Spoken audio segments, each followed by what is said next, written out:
సజ్జనుడి పాట్లు.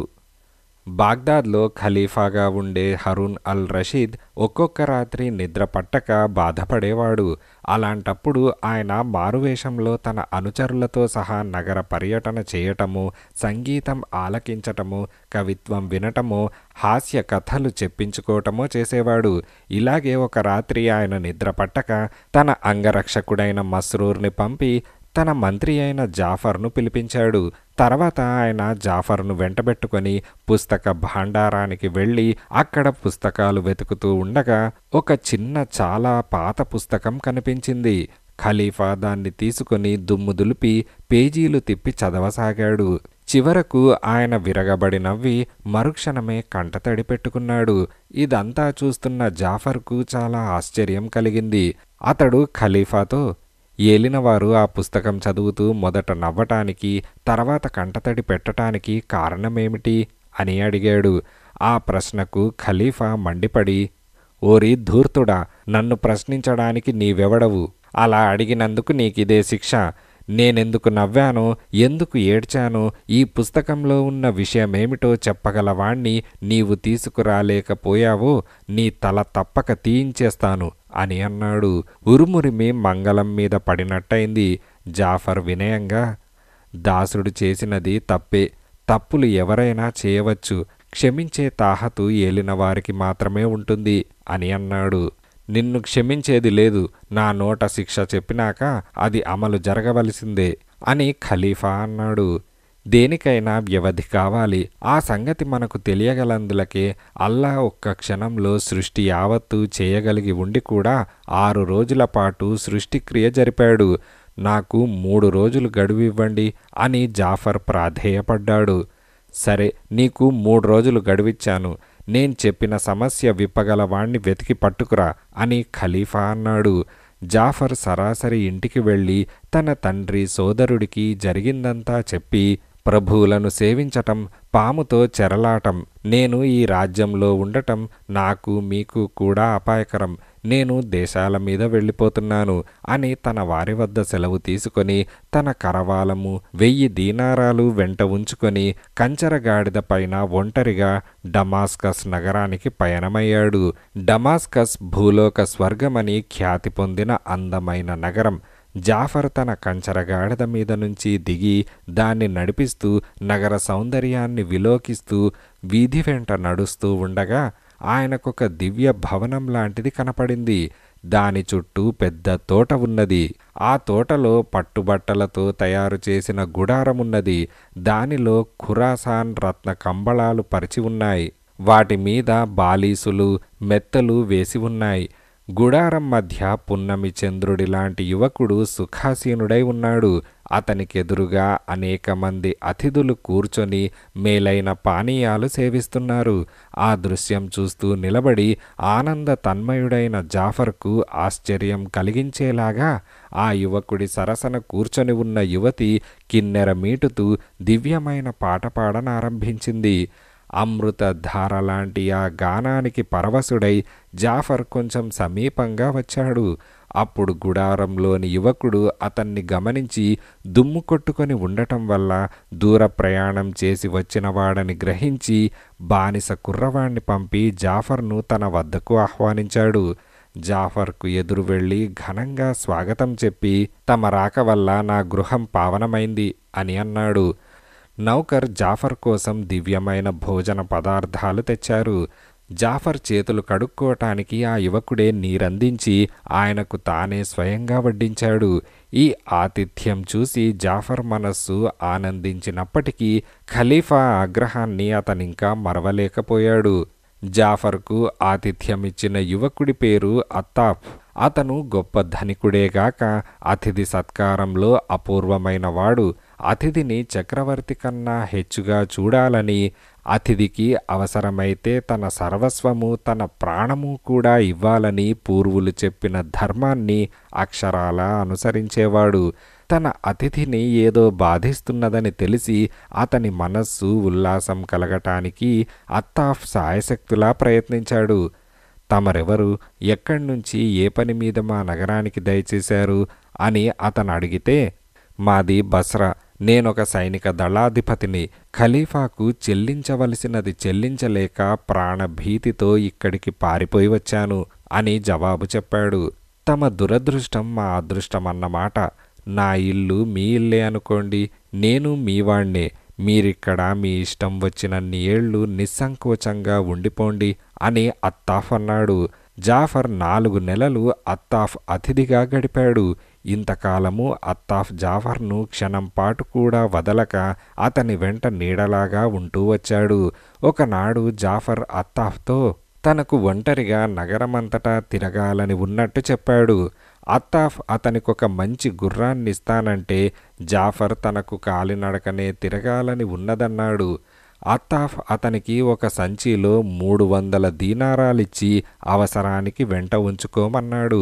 జాఫర్ మెల్లిగా నడుచుకుంటూ ఖలీఫా వల్ల తనకు కలిగిన అవమానానికి కుళ్ళుతూ మసీదుకు వెళ్ళి అక్కడ 4 మంచి ముక్కలు చెవిన వేసుకొని మనశ్శాంతిని పొంది బయటకు వచ్చి బిచ్చగాళ్లకు దాన ధర్మాలు చేసి ఊరు చూస్తూ ఒక పెద్ద భవంతి వద్దకు వచ్చాడు.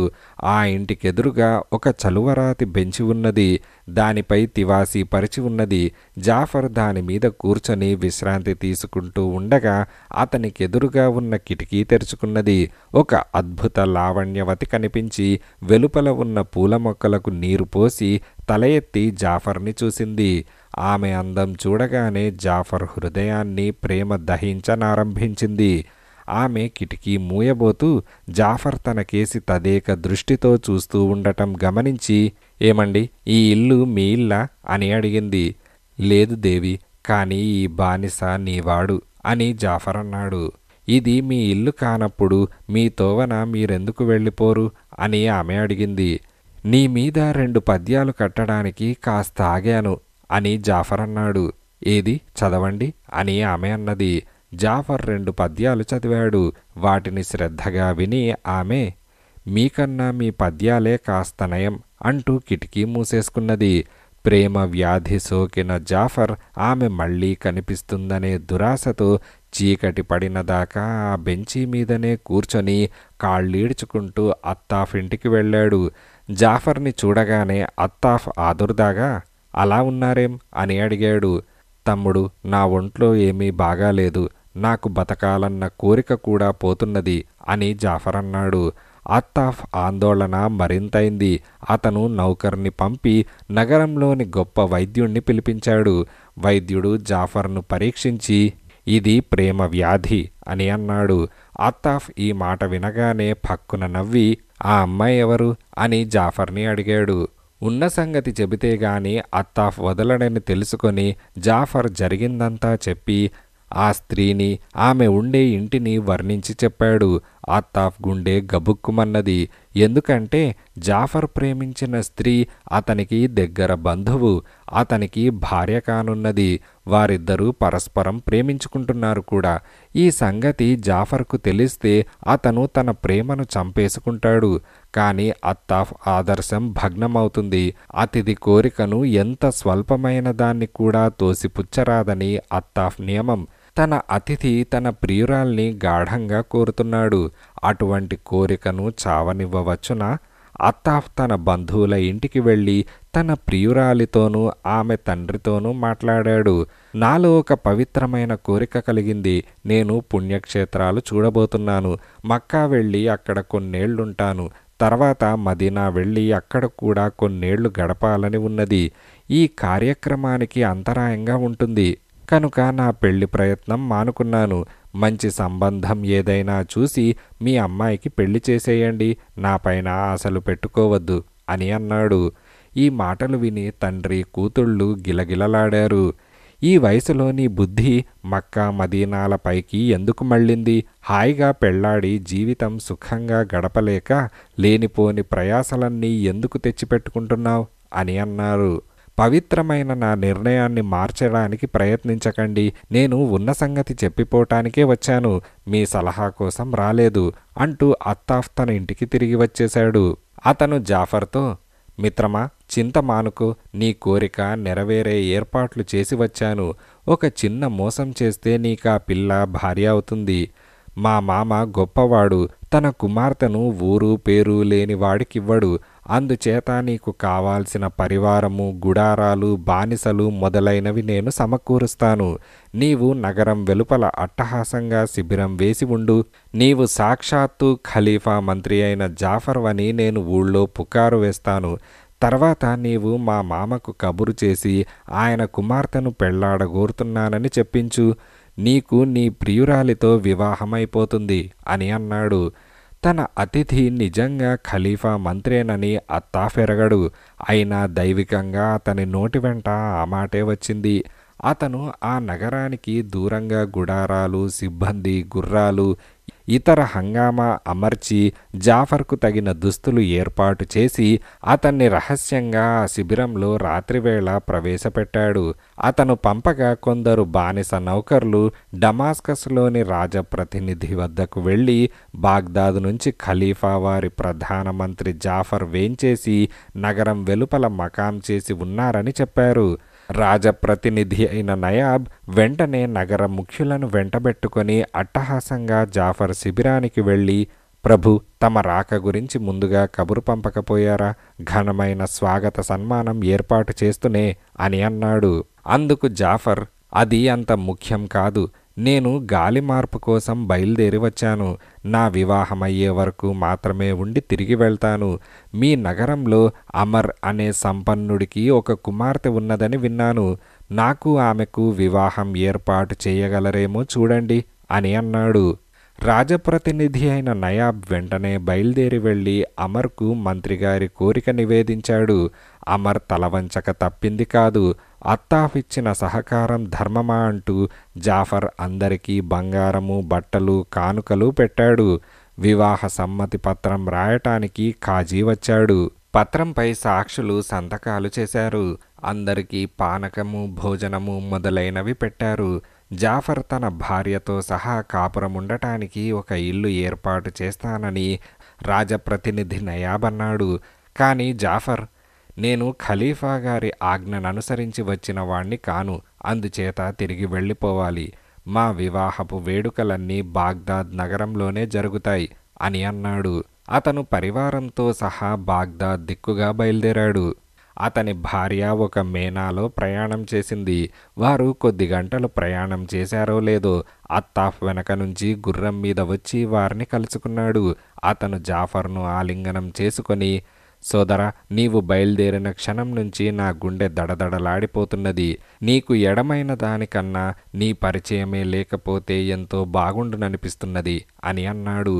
అత్తాఫ్ తనకు చూపిన ప్రేమాదరాలకు, ఇచ్చిన ఆతిథ్యానికి, చేసిన సహాయానికి జాఫర్ కృతజ్ఞత తెలుపుకున్నాడు. ఇద్దరూ గుడారంలో కలిసి భోజనం చేశారు. నీ యోగక్షేమాలు విడవకుండా తెలుపుతూ ఉండాలి అంటూ అత్తాఫ్ జాఫర్కు వీడుకోలు చెప్పి తిరిగి వెళ్ళిపోయాడు. అయితే స్నేహితులిద్దరూ గుడారంలో భోజనాలు చేసేటప్పుడు జాఫర్ పెళ్లాడిన స్త్రీ మేనాతెరలు తొలగించి వారిద్దరినీ చూసింది. వారిద్దరూ స్నేహితులు గనకనే అత్తాఫ్ ఈ మనిషి కోసం తనను త్యాగం చేశాడని ఆమె గ్రహించింది. ఆమె కళ్ళ వెంట అశ్రువులు రాలాయి. జాఫర్ పరివారం కూడా కదిలింది. జాఫర్ మేనా చెంతకు వచ్చి, ప్రేయసి, నా హృదయాన్ని నిజంగా ముక్కలు చేశావు కదా అని అన్నాడు. ఆమె అతనితో, నేను మీ ప్రేయసిని కాను, మీ మిత్రుడైన అత్తాఫ్ ప్రేయసిని. మీకోసం నన్ను త్యాగం చేశాడు. మీ మనస్సు నిర్మలమైనదైతే నన్నతనికి తిరిగిచ్చేయండి అని అన్నది. ఇది నిజమా అని జాఫర్ గుండె దడదడలాడుతూ అన్నాడు. అవును, ఆనాడు నన్ను చూసి వెళ్ళి అతనితో మీ ప్రేమ గురించి వెళ్ళబోసుకొని ఉంటారు. అతను మిత్రులకు తన ప్రాణమైనా ఇచ్చేస్తాడు అని ఆమె అన్నది. జాఫర్ ఇది విని పెద్ద పెట్టున ఏడుస్తూ, అమ్మా, నీవు నా సొత్తు కాదు, నిన్ను కాపాడే భారం ఇక నుంచి నాది అని అన్నాడు. ఆమెను వెంటనే డమాస్కస్కు పంపవచ్చు, కానీ అందులో చాలా చిక్కులున్నాయి. ఆమె తండ్రి అనేక ప్రశ్నలు వేస్తాడు. తన కోసం అత్తాఫ్ చేసిన వంచన బయటపడుతుంది. అందుకని అత్తాఫ్ను బాగ్దాదుకు పిలిపించి ఆమెను అతని పరం చేయటమే సరి అయిన పని. జాఫర్ బాగ్దాదుకు తన ప్రయాణాన్ని సాగించాడు. ఈ లోపుగా బాగ్దాద్లో ఖలీఫా జాఫర్కు తాను చేసిన అన్యాయాన్ని తెలుసుకుని బాధపడ్డాడు. పాపం, గొప్ప వంశంలో పుట్టిన జాఫర్ బికారిగా ఎడారుల వెంట తిరుగుతున్నాడు కాబోలుననిపించినప్పుడల్లా ఖలీఫా గుండె తరుక్కుపోయింది. ఆయన జాఫర్ జాడ తెలుసుకురమ్మని అన్ని వైపులా మనుషులను పంపాడు. 4 నెలల అనంతరం జాఫర్ సపరివారంగా తిరిగి వస్తున్న వార్త ఖలీఫా చెవిన పడింది. ఖలీఫా పరమానందంతో ఎదురు వెళ్లి జాఫర్ను ఆలింగనం చేసుకొని, ఇన్నాళ్ళు ఎక్కడెక్కడ తిరిగావు, ఏమేం చేశావు అని అడిగాడు. జాఫర్ ఆయనతో అత్తాఫ్ విషయమంతా చెప్పాడు. ఖలీఫా ఆ కథ విని విస్మయం చెంది, అంత ఉదార పురుషులుంటారా? జాఫర్, అతనికి పెద్ద అన్యాయం జరిగింది. అంత స్నేహపాత్రుణ్ణి మనం పోగొట్టుకోరాదు. అతన్ని పిలుచుకురావటానికి మనుషులను పంపుతాను అని అన్నాడు. జాఫర్ అత్తాఫ్ ప్రియురాలికి మంచి తోట మధ్య ఉండే ఇల్లిచ్చి దాసీలను ఏర్పాటు చేశాడు. ఆమె ఖర్చుకుగాను నెలకు 1000 దీనారాలిచ్చాడు. తాను ఆ ఇంట ఎన్నడూ అడుగు పెట్టలేదు. కాని రోజు మనుషులను పంపి ఆమె క్షేమ సమాచారాలు అడిగించి, నీవు నీ ప్రియుడు త్వరలోనే కలుసుకుంటారు అని చెప్పించేవాడు. అక్కడ డమాస్కస్లో అత్తాఫ్కు ఖలీఫా మంత్రి అయిన జాఫర్కు మంచి దోస్తీ అన్న వార్త పొక్కిపోయింది. అత్తాఫ్ శత్రువులు నయాబ్ చుట్టూ ముసిరి, ఈ మనిషి మీకు పక్కలో బల్లెమే, జాఫర్ గారిని అంత దూరం సాగనంపి ఇతను చేసిన ఘనకార్యమేమిటో తమరు విన్నారా? తమరిని తొలగిస్తూ ఫర్మానా జారీ చేయవలసిందిగా ఖలీఫాతో చెప్పమన్నాడట. దీపముండగానే ఇల్లు చక్కబెట్టుకోవడం మంచిది అని సలహా ఇచ్చారు. రాజప్రతినిధి నయాబ్కు మతిపోయినట్టయింది. ఆయన అత్తాఫ్ను కట్టి తెప్పించి మరణదండన విధించాడు. కానీ కొందరు బుద్ధిమంతులు తొందరపడవద్దని ఆయనను హెచ్చరించారు. కిట్టని వాళ్లు అబద్ధాలు సృష్టించగలరు. అతను నిజంగా నిర్దోషైతే అతన్ని చంపినందుకు మంత్రి జాఫర్ మిమ్మల్ని సర్వనాశనం చేయగలడు. మరణదండన వార్త ఆయనకు తెలిసే తీరుతుంది అని అన్నారు. ఈ మాటలకు కూడా రాజప్రతినిధి నయాబ్ దడుచుకొని అత్తాఫ్ను ఖైదులోకి తోయించాడు. అయితే కొద్ది రోజుల అనంతరం అత్తాఫ్ అదృష్టవశాత్తు ఖైదు నుండి తప్పించుకొని ఒక రాత్రి పారిపోయాడు. అతను నానాయాతనలు పడి దిక్కులేకుండా చాలా రోజులు సంచరించి చివరకు బాగ్దాద్ ప్రయాణికుల ముఠా ఒకటి తటస్థపడగా వారి వెంట 1 నెల రోజులు ప్రయాణం చేసి బాగ్దాద్ చేరుకున్నాడు. ఆ తర్వాత ఏమి చేయాలో అతనికి తెలియలేదు. 2 రోజులు తిండి కూడా లేకుండా ఊరంతా కాలు కాలిన పిల్లిలాగా తిరిగి 3వ రోజు మధ్యాహ్నం ఒక మసీదు ప్రవేశించి అక్కడ కూర్చున్నాడు. అతను చూడ్డానికిప్పుడు పరమ దరిద్రుడిలాగా ఉన్నాడు. బట్టలన్నీ పేలికలైపోయాయి. మనిషి మట్టి కొట్టుకొని చిక్కి శల్యమై ఉన్నాడు. గడ్డము జుట్టు అట్టలు కట్టుకుపోయాయి.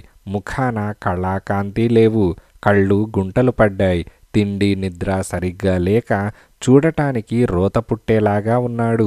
కొంతసేపటికి అతనికెదురుగా ఒక బిచ్చగాడు వచ్చి కూర్చొని పొట్లం విప్పి రొట్టెలు కూరలు ఫలాలు ఏవేవో వంటకాలు పరుచుకొని దర్జాగా భోజనం ప్రారంభించాడు. ఆకలితో నకనకలాడిపోతున్న అత్తాఫ్ ఆ భోజన పదార్థాలు చూసి కంటి వెంట అశ్రువులు రాల్చాడు. బిచ్చగాడు తలెత్తి అతన్ని చూసి, నీ కన్నీళ్లతో ఎడారి యావత్తు సముద్రం చేసిన ఇందులో నీకొక్క తుంపు కూడా పెట్టను. కానీ ఒక సలహా ఇస్తాను విను. ఖలీఫా గారి మంత్రి జాఫర్ రోజు అంతులేని దానాలు చేస్తున్నాడు. ఎవడో అత్తాఫ్ అనేవాడు ఆయనకు అంతులేని అతిథి సత్కారాలు చేశాడట. అందుకని అతనిప్పుడు నిద్రలేస్తూనే అత్తాఫ్ను స్మరిస్తాడు. రాత్రి పడుకోబోతూ అత్తాఫ్ను స్మరిస్తాడు. ఆయన దగ్గరకు వెళ్ళి చెయ్యి చాచావంటే నీ కడుపు నిండుతుంది అని అన్నాడు. అత్తాఫ్కు తల తిరిగిపోయినట్టయింది. తన అతిథి నిజంగానే జాఫర్ మంత్ర. అల్లా మాయకు ఇంతకన్నా ఏం నిదర్శనం కావాలి? అత్తాఫ్కు ప్రాణం లేచి వచ్చినట్టయింది. అతను జాఫర్కు ఒక చీటీ రాసి జాఫర్ ఇంటికి దారి తెలుసుకొని వెళ్ళి బయట ఉండే ఒక సేవకుడితో, నా పేరు అత్తాఫ్, ఈ చీటీ తీసుకుపోయి జాఫర్ గారికివ్వు అని అన్నాడు. సేవకుడు ఉగ్రుడై, బద్మాష్, ఏమన్నావ్? అత్తాఫ్ అంటే ప్రభువుల వారి 6వ ప్రాణం తెలుసా? నువ్వా పేరు చెప్పుకుంటావురా అంటూ చేతిలోని పాను కర్రతో అత్తాఫ్ ముఖం మీద బలంగా కొట్టాడు. అత్తాఫ్ కింద పడిపోయాడు. అతని ముఖం చిల్లిపడి రక్తం ప్రవాహాలు కట్టింది. ఇది చూస్తున్న మరొక నౌకరు మొదటివాణ్ణి మందలించి అత్తాఫ్ను లేవదీసి అతని రక్తం తుడిచి, నీకేం కావాలి తమ్ముడు అని అడిగాడు.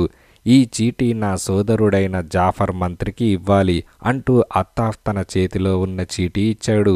నౌకర్ ఆ చీటీ తీసుకుపోయే సమయానికి జాఫర్ చాలామంది పెద్దలను చుట్టూ పెట్టుకొని గోష్ఠిలో ఉన్నాడు. నేనెవరినో, నా హోదా ఏమిటో కూడా అతనికి తెలియదు. అయినా నా కోసం అతను చేయంది లేదు. అటువంటి వాళ్ళు ప్రపంచంలో ఎక్కడా ఉండరు. అతని రుణం తీర్చుకోవటం సాధ్యం కాదు అని జాఫర్ నిండు మనస్సుతో చెబుతూ ఉండగా నౌకర్ చీటీ అందించాడు. ఆ చీటీలో అత్తాఫ్ అన్న సంతకం కళ్లకు కనిపించేసరికి జాఫర్కి ఉద్రేకం వచ్చేసి స్పృహ తప్పి ముందుకు పడిపోయాడు. అతని చేతిలో ఉండే గాజు పాన పాత్ర ముక్కలైపోయింది. ఒక ముక్క జాఫర్ నుదుటికి గుచ్చుకొని పెద్ద గాయమైంది. జాఫర్ చుట్టూ చేరిన పెద్దలు ఆవేశం చెంది, ఎవడా దుర్మార్గుడు, ఎవడా చీటీ పంపినవాడు అని కేకలు పెట్టారు. ఆ మనిషి కోసం పెద్దగా వెతకవలసిన అవసరం కూడా కలగలేదు. తను పంపిన చీటీకి ఎలాంటి జవాబు వస్తుందో అని బయట వేచి ఉన్న అత్తాఫ్ తానే జాఫర్కు చీటీ పంపినట్టు ఒప్పుకున్నాడు. పెద్దలు అతన్ని వలీ వద్దకు పంపించి అతనికి 500 కొరడా దెబ్బల శిక్ష ఇచ్చి ఖైదులో తొయ్యమని చెప్పారు. అత్తాఫ్ ఆ శిక్ష అనుభవించి ఖైదు ప్రవేశించాడు. జాఫర్ అత్తాఫ్ పంపిన చీటీ చదవనేలేదు. తాను ఎందుకు స్పృహ తప్పి పడిపోయింది ఆయనకు జ్ఞాపకం రాలేదు. అత్తాఫ్ కొద్ది రోజులు జైల్లో ఉన్నాక ఖలీఫా గారికి ఒక పిల్లవాడు కలగటము, జైలు ఖాళీ చేయటము జరిగింది. అత్తాఫ్ బయటకు వచ్చాడు గాని అతనికి కర్తవ్యం బోధపడలేదు. డమాస్కస్కు తిరిగిపోతే రాజప్రతినిధి నయాబ్ చేతిలో చావు తప్పదు. బాగ్దాదులో బతికే దారి లేదు. ఇక్కడ ముష్టెత్తుకునే వాళ్ళు కూడా సంఘాలుగా ఏర్పడి ఉన్నారు. పైవాళ్లను వీధి వెంట అడుక్కోనివ్వరు. మంత్రి జాఫర్ తన సోదరుడనుకున్నది కాస్త భ్రమ అని రుజువైంది. ఇక తనకు దేవుడు తప్ప మరెవరూ శరణ్యం లేరు. అత్తాఫ్ పగలల్లా ఏ మసీదులోనూ ఉండి భగవద్ధ్యానం చేసుకొని రాత్రిపూట మసీదులో పడుకోవడం ధర్మ విరుద్ధం గనక ఏ పాడుబడిన ఇల్లైనా దొరుకుతుందేమోనని వెతుక్కుంటూ బయలుదేరాడు. అతని అన్వేషణ ఫలించింది. అతను ఒక పాడుబడ్డ కొంపలో ప్రవేశించి చీకటిలో కాలికేదో తగిలిపడ్డాడు. తడివి చూస్తే అదొక మనిషి శవం. ఆ మనిషిని ఎవరో హత్య చేసి కత్తి కూడా అక్కడే వదిలి వెళ్ళిపోయారు. అత్తాఫ్ వీధిలోకి వెళ్ళి అటుగా పోతున్న భటులను చూసి వారితో ఆ శవం సంగతి చెప్పాడు. అతని బట్టలకు రక్తం మరకలుండటం చూసి భటులు, నీవే హంతకుడివి అవునా కాదా అని అడిగారు. అతను జవాబు చెప్పకపోయేసరికి హంతకుడని నిశ్చయించి పట్టుకుపోయి ఖైదు చేశారు. మర్నాడు ఉదయం వలి జాఫర్ మంత్రి వద్దకు వచ్చి, నిన్న రాత్రి ఎవరో బిచ్చగాడు ఒక పాడుబడిన ఇంట్లో ఒక మనిషిని హత్య చేసి కత్తితో సహా దొరికిపోయాడు. హత్య ఎందుకు చేశావంటే సమాధానం చెప్పడు. అతడికి ఏం శిక్ష వేయమని తమ ఆజ్ఞ అని అన్నాడు. శిరశ్ఛేదం అని జాఫర్ అన్నాడు. ఆ రోజు జాఫర్ కాలినడకన ఎటో వెళ్తూ ఉండగా వధ్యస్థానం వద్ద గుంపు కనపడింది. ఆయన ఆ గుంపు మధ్యకు వచ్చి వలీతో, ఎవర్నో శిక్షిస్తున్నట్టున్నారే అని అడిగాడు. అవును, హంతకుడికి శిరశ్ఛేదం చేయిస్తున్నాను. ఎక్కడో డమాస్కస్ నుంచి బాగ్దాదుకు వచ్చాడట అని వలీ అన్నాడు. డమాస్కస్ అన్న మాట వినగానే జాఫర్ అత్తాఫ్ కేసి చూశాడు గాని అతన్ని గుర్తించలేదు. అత్తాఫ్ ఈ మధ్య కాలంలో అంతగా మారిపోయాడు. ఏమయ్యా, నీది డమాస్కస్ నగరమా లేక చుట్టుపక్కల పల్లెటూరా అని జాఫర్ అడిగాడు. నగరమేనండి అని అత్తాఫ్ అన్నాడు. అయితే చూడు, అత్తాఫ్ అని ఒక ఉదారుడైన యువకుడు ఆ నగరంలో ఉంటాడు. నీకేమైనా తెలుసునా అని జాఫర్ అన్నాడు. మీరు అతను స్నేహంగా ఉంటూ ఫలానా వీధిలో ఫలానా ఇంట్లో ఉండడం ఎరుగుదును. అతని బంధువురాలిని మీరు పెళ్లాడడం ఎరుగుదును. మీరు బాగ్దాదుకు తిరిగి వస్తూ అతనికి వీడుకోలు చెప్పడం ఎరుగుదును అని అత్తాఫ్ అన్నాడు. ఆ తర్వాత అతను ఏమయ్యాడు అని జాఫర్ ఆదుర్దాగా అడిగాడు. అప్పుడు అత్తాఫ్ తన కథ పూసగుచ్చినట్టు జాఫర్కి చెప్పి, అయ్యా జాఫర్ గారు, నేనే అత్తాఫ్ను అని అన్నాడు. జాఫర్ కెవ్వున అరిచి అత్తాఫ్ను ఆలింగనం చేసుకున్నాడు. ఇంతలో ఒక వృద్ధుడు, ఆగండి ఆగండి అంటూ అటు వచ్చాడు. ఎవరు నువ్వు అని జాఫర్ ఆ ముసలివాడితో అన్నాడు. నేనే అసలు హంతకుణ్ణి అని ముసలివాడు అన్నాడు. ఎందుకు హత్య చేశావు అని జాఫర్ అడిగాడు. వాణ్ణా, వాడో బద్మాష్. వాణ్ణి ఒకసారి కాదు 1000 సార్లు హత్య చేసినా పాపం లేదు. కానీ పాపం నేను చేసిన పనికి ఇంకెవరినో తల తీస్తున్నారని విని పరిగెత్తుకుంటూ వచ్చాను. నిర్దోషి నాకు బదులుగా చనిపోతే నన్ను దేవుడు క్షమించడు అని ముసలివాడన్నాడు. ఏమో, నీ మాటలు నమ్మదగినవిగా లేవు. నీ మీద నేరం రుజువు కాలేదు. ఎవరి తల తీయటం? నీ దారిన నువ్వు పో అని జాఫర్ ముసలివాడితో అన్నాడు. తర్వాత జాఫర్ అత్తాఫ్ను చెయ్యి పట్టుకొని స్నానశాలకు తీసుకెళ్ళాడు. అక్కడ అతనికి చక్కగా స్నానం చేయించి తర్వాత ఖలీఫా వద్దకు తీసుకుపోయాడు. నీ గురించి జాఫర్ చాలా చెప్పాడు. అలాంటి వాడివి ఎలా అయిపోయావు అని ఖలీఫా అన్నాడు. అత్తాఫ్ ఆపుకోలేక ఏడ్చాడు. కానీ అతను తన కథ అంతా చెప్పాక ఖలీఫా అంతకు రెట్టింపుగా ఏడ్చేశాడు. తర్వాత ఆయన జాఫర్తో, నీవీ యువకుడికి ఎంత రుణపడి ఉన్నావు అని అడిగాడు. నాలో ఉన్న రక్తమంతా అతని సొత్తే. నేనతనికి బానిసను. అది అలా ఉంచి నా కోసం అతను 30 లక్షల బంగారు దీనారాలు ఖర్చు పెట్టాడు. అతను నాకిచ్చిన కానుకలు ఎన్ని లక్షలవుతాయో నాకు తెలియదు అని జాఫర్ అన్నాడు. అత్తాఫ్ కష్టాలు గట్టెక్కాయి. రాజప్రతినిధి నయాబ్ను బంధించి ఖైదు చేయవలసిందిగా ఖలీఫా ఉత్తర్వు జారీ చేశాడు. అత్తాఫ్కు అతని ప్రియురాలు తిరిగి లభించింది. అతను బాగ్దాద్ నగరంలో చాలా రోజులు సుఖంగా గడిపిన మీదట డమాస్కస్కు వెంటనే తిరిగి రమ్మని అతని బంధువులు లేఖలు రాసి తొందరపెట్టారు. ఖలీఫాకు అత్తాఫ్ వెళ్లటం ఏమాత్రం మనస్కరించకపోయినప్పటికీ అతన్ని డమాస్కస్ నగరానికి వలీగా నియమించి అంతులేని కానుకలు కట్టబెట్టి అంతులేని కంచర గాడిదలను ఒంటెలను పరివారాన్ని ఇచ్చి సాగనంపాడు. అత్తాఫ్ పునరాగమనాన్ని డమాస్కస్ పౌరులు పండుగగా చేసుకున్నారు. అత్తాఫ్ ఇప్పుడు డమాస్కస్ నగరానికి వలీ గనక అతను రాజప్రతినిధి నయాబ్ను చెరవిడిపించి నగర బహిష్కార శిక్ష విధించాడు. ఆనాటి రాత్రి తనకు దొరికిన పుస్తకం మాట ఖలీఫా పూర్తిగా మరిచాడు. జాఫర్ పొరపాటున కూడా దాని ప్రస్తావన తీసుకురాలేదు.